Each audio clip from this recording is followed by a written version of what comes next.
Hey guys, welcome back to another video. I'm Blake Cal here, and the NFL draft dropped up a few days ago, and I'm just going to go through some of the picks past round one. I already went through all the round one selections, so I'm just going to go through some of the picks that are really good or need to just be talked about past round one. This might be a two-part series. We'll see how many I can get through today. But leave a like and subscribe. You can follow me on Twitter at MudbloodCow. And let's get into it. We're going to start with the guy you see on your screen right now. 7th pick of the second round. The Bears went with Tevin Jenkins, offensive tackle from Oklahoma State. Probably going to end up being a guard, very versatile. Some people are talking to the Chiefs still make the Orlando Brown trade if they know Tevin Jenkins will be available at 31. I think they still do. I think they'd be dumb not to. But it's interesting that's even like a conversation. That really speaks to how good Tevin Jenkins is. And he's very versatile. He can pretty much just ruin anyone's day.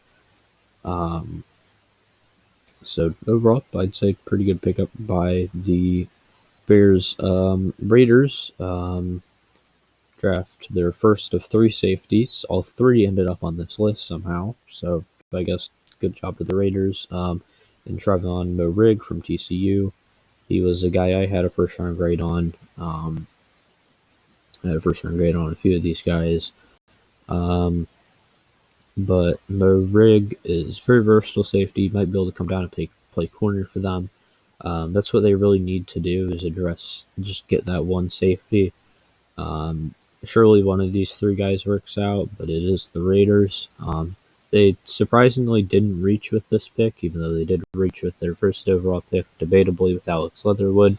I think it's kind of hard to tell, especially this year without the combine. Just really where some guys are on teams' boards. So I'm not convinced that they reached with Leatherwood. I think they might have. There's definitely picks they've reached with in the past. I think there's a world where they didn't reach. They probably did. But with this Moehrig selection, it adds a new concept to their secondary, and he'll be pretty useful. In the second round, the Browns traded up and got Jeremiah Owusu-Koramoah, linebacker from Notre Dame, a linebacker that a lot of people had ahead of Micah Parsons. He fell almost halfway through the second round, a bit more, and Browns are going to be really happy with the selection. I'm not really sure why he's fallen this far. It seems a bit weird. I'll have to dive into the film a bit more and break it down and see what exactly these teams are seeing that I'm not, that would make him maybe not an ideal selection. We'll see. But really good pickup by the Browns, and I can understand why their fans would be excited. I think Koramoah has potential to be a top 5 linebacker in this league. The Chiefs drafted Nick Bolton. This is a pick that I didn't really like at first, but I kind of sat on it. I went back and watched some Nick Bolton film, and I went over what the Chiefs kind of need in a linebacker, and I like it a bit more. Really what the Chiefs need is a guy that can stop the run, and that's what Nick Bolton is best at. Obviously, he's probably the worst coverage linebacker I've seen in a long time. Definitely not one of those guys you could see dropping back to safety. But Nick Bolton has a unique ability to just cause disruption time and time again. So I really like this pick for the Chiefs. With the final pick in the second round, the Buccaneers went with Kyle Trask to presumably be the heir apparent to Tom Brady, which it seems like a weird move. I think you could probably wait another year and get someone next year's draft. Kyle Trask, I didn't really like that much as a prospect beforehand, and then you get to the bowl game and he's just awful. He's obviously got some potential. He's definitely going to be a long-term project, which is what you want, especially with Brady going to be there this year and next year as well. So I guess we'll see. Maybe Brady will stay after that. but I think he'll at least be in the conversation to possibly start when Brady leaves.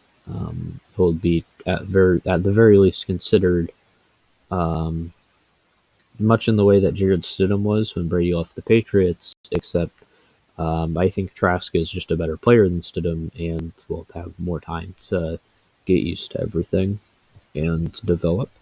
The Vikings selected Kellen Mond, um, who is a very unique prospect in that he's very mobile. He has a massive arm. Been compared to Mahomes a bit, but not necessarily saying he's Mahomes, but saying that that's kind of how he plays. Um, Very much an improviser quarterback. That's what he's best at.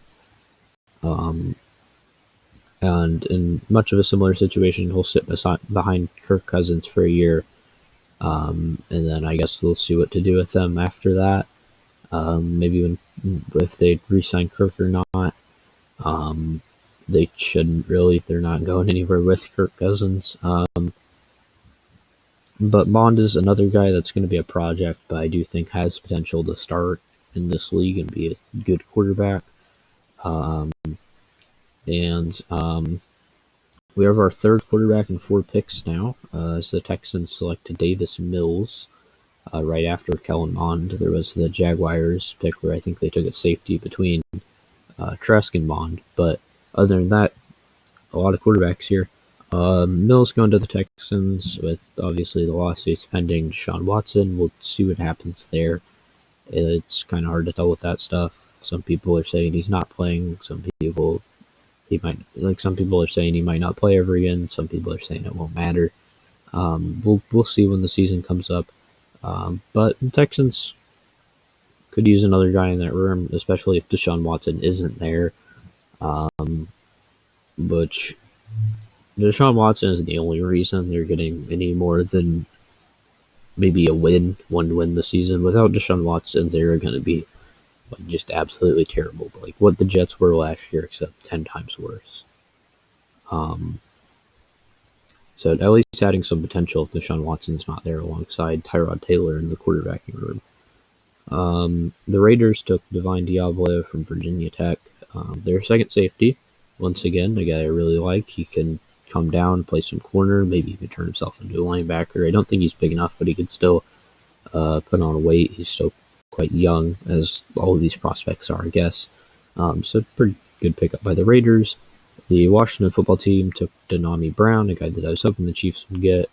Really tall wide receiver, got a deep ball presence and really much of a threat. He can definitely, he's one of those guys where you put him on film and it looks like he can just catch everything.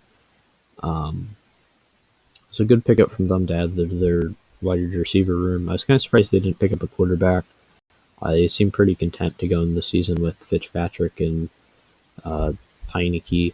Hopefully Heineke is what he was in that one playoff game, but I have a hard time throwing my franchise behind a guy who's only started one game. But the Panthers selected another guy, but I was hoping maybe would fall a bit more, and the Chiefs would pick him up in one of the later rounds, and Tommy Tremble from Notre Dame. Pretty solid tight end. Been a big need for the Panthers now for a while. And a pretty solid pickup all around, I'd say. That's going to be it for today. This will definitely be a 2-part series, so you can stay tuned for part 2 tomorrow. Leave a like and subscribe, and yeah, I'll see you.